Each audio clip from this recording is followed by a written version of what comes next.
हम national dialogue से कभी पीछे नहीं हटे। सियासी डायलॉग की बेहतरीन जगह पार्लियामेंट है। वजीर आजम हर सवाल का पार्लियामेंट में जवाब देने को तैयार। कहते हैं हुकूमत को घर भेजने का आईनी तरीका तहरीक अदम एतमाद है। ऑपोजिशन तहरीक पेश करना चाहती है तो पार्लियामेंट में आ जाए। वजीर आजम इमरान खान की सहाफ़ियों से गैर रस्मी गुफ्तगू, कहा ये इस्तीफा देंगे, हम इंतखाबात कराकर मजीद मजबूत होंगे। मौलाना फजलुर रहमान की मीडिया से गुफ्तगू, कहा इस्तीफे कब हुकूमत के सर पर मारने हैं ये अगले मरहले में तय करेंगे। सेनेट इलेक्टोरल कॉलेज तोड़ने की हिकमत अमली बना रहे हैं। इस्टेब्लिशमेंट नाजायज हुकूमत की मुहाफिज बनी हुई है।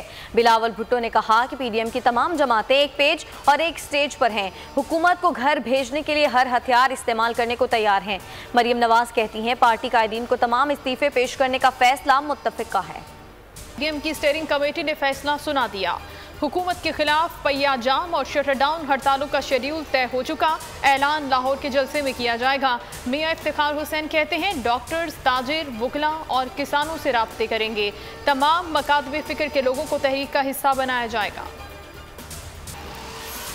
पीडीएम क़यादत के हुक्म पर इस्तीफों का सिलसिला जारी। एमएनए शाहिदा रहमानी भी इस्तीफा बिलावल को पेश कर दिया। नून लीगी एमएनए खैल दास कोहिस्तानी और एमपी अजमा बुखारी समेत भी कई लीगी अरकान ने इस्तीफे पार्टी क़यादत को भिजवा दिए।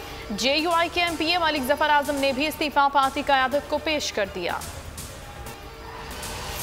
सूबे में किसी को अमन अमान की सूरत हाल खराब करने की इजाजत नहीं दी जाएगी। पंजाब हुकूमत का इजलास में फैसला। पीडीएम के सरगर्म रहनुमा और कारकुनों पर मुश्तमिल 370 अफराद की फहरिस्तें तैयार। सबको गिरफ्तार किया जा सकता है। मीनार पाकिस्तान जलसे के मुंतजिम डीजे भट्ट गिरफ्तार।